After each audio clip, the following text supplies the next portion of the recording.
దేవుడు ఒక మనిషిగా పుట్టి మానవులకు నేర్పినటువంటి సత్యం ఏంటి అంటే, నేను ఏ విధంగా ఒకరి కోసం బ్రతికానో మీరు కూడా మరొకరి కోసం జీవించండి అని దేవుడు నేర్పించాడు. జంతు స్వభావం ఒకదాని మీద ఒక్కటి ఆధారపడి జీవించే స్వభావం. మనిషి యొక్క స్వభావం ఒకరికొకరు సహకరించుకునేటటువంటి స్వభావం. దీనిని మానవుడు మరిచి చిన్నవాళ్లను అనగదొరుకుతూ అన్యాయంగా అవినీతిగా మనిషిని చూస్తూ ఉన్న రోజులలో దేవుడు మనిషిగా జన్మించి ఇది న్యాయం కాదు, అందరూ ఈ లోకంలో సమానమే, అందరూ కలిసి సమానంగానే బ్రతకాలి అని యేసు ప్రభు మనందరికీ నేర్పించాడు. ప్రియ దేవుని బిడ్డలారా, ఏ దైవమైనా నేర్పించేదే అందరూ సంతోషంగా ఉండాలి, అందరూ ఆనందంగా ఉండాలి. ఒక్కరు లేదా ఏ ఇద్దరికో కాదు ఈ లోకం అనేది. దేవుడు ఈ లోకాన్ని సృజించింది సర్వ మానవాళి కోసం. అందుకే యేసు ప్రభు సిలువలో మరణిస్తూ ఆయన చేతులను చాచి నేను ఎంతగా మిమ్మల్ని ప్రేమిస్తున్నాను అంటే, ఇదిగో నా చేతులను చాచాను చూడండి, ఇంతగా నేను మిమ్మల్ని ప్రేమిస్తున్నాను అంటున్నారు. ఈనాడు మన పిల్లలు మన మధ్య ఈ యొక్క సంఘటనను ఈ విధంగా ఒక నాటక రూపంలో ప్రదర్శిస్తూ ఉన్నారు. యేసు ప్రభు ఏ విధంగా అనేక శ్రమలను అనుభవించాడు, ఏ పాపము చేయకుండా, ఏ తప్పు చేయకుండా, ఎవరికి అన్యాయం చేయకుండా దేవుడు అనేక శ్రమలను అనుభవించింది కేవలము మనిషికి ఒక గుణపాఠాన్ని నేర్పించటానికే. నేటి సమాజానికి కూడా ఇది ఎంతో చాలా అవసరమైనటువంటిది. ఏమిటి అంటే, మనము బ్రతుకుతూ ఎదుటివాడిని బ్రతకనివ్వటం అనేది చాలా అవసరమైనటువంటి విషయం. మనలను మనం ఏ విధంగా మంచిని కోరుకుంటామో ఎదుటి వారి మంచిని కూడా కోరుకోవాలనేది మనం తప్పనిసరిగా నేర్చుకోవలసిన సత్యం.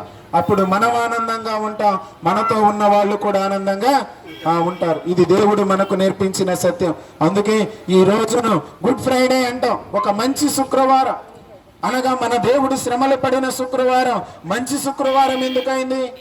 శ్రమలు కదా, బాధలు కదా అనే ఆలోచన రావచ్చు. ఎందుకు మంచి శుక్రవారం అంటే, దేవుడు మనిషికి మంచిని చేయటం నేర్పించిన శుక్రవారం. ఆయన తన మాటలలో కాదు చేష్టలలో చూపించినటువంటి శుక్రవారం. ఆయన కేవలం మాటలకు పరిమితం కాల. ప్రజలకు మాటలు చెప్పినప్పుడు ఈయన ఎలాగే చెబుతాడేమో అనుకుంటారేమో అని ఆయన అన్నాడు కదా, నేను సిలువలో వేయబడినప్పుడే మీరు నన్ను చూడండి అన్నాడు. ఏ నేరము చెయ్యని ఆయన సిలువలో మరణించింది ఆయన తప్పిదాల కోసం కాదు, మానవులందరి కోసం ఆయన సిలువలో మరణించాడు. ఈనాడు క్రైస్తవులుగా దేవుని విశ్వసించిన వారిగా మన విశ్వాసం ఆయన మరణము వల్ల అందరం రక్షించబడ్డామని. రక్షించబడటము అంటే మనకు ఒక మార్గము కనబడింది.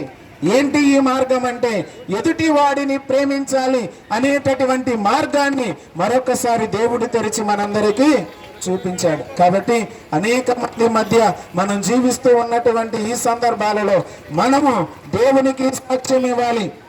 దేవుని యొక్క శిష్యులము, యేసు ప్రభు యొక్క భక్తులము అంటే దేవుడు జీవించినట్టుగా జీవించటమే దేవుడు మనకు నేర్పించినటువంటి ఒక జీవన విధానం, మార్గం. కాబట్టి ఈ సమాజంలో మనం కూడా క్రీస్తు ప్రభుని పోలిన బిడ్డలుగా, ప్రభు చెప్పినట్లు నేను చెప్పేది ఏంటంటే, మొదటిగా దేవుడిని ప్రేమించండి, రెండవదిగా మనిషిని ఈ రెండు సత్యాలే యేసు ప్రభు మనకు నేర్పించాడు. కాబట్టి అదే దేవుడిని మనం అనుసరిస్తూ ఉండగా అనేక మందికి సాక్షులుగా ఉండటానికి ప్రయత్నించుదాం. పితా పుత్ర పవిత్రాత్మ నామమున దేవాతి దేవునికి అందరం గట్టిగా చేయకూడదాం. Praise the lord, praise the lord, praise the lord, praise the lord, praise the lord. అందరం దేవునికి చేయకూడదాం. యేసు ప్రభువునకే, యేసు ప్రభువునకే, యేసు ప్రభువునకే, సిలువ నాథునికే, సిలువ నాథునికే, సిలువ నాథునికే, మన రక్షకుడైన యేసుకే, మన రక్షకుడైన యేసుకే,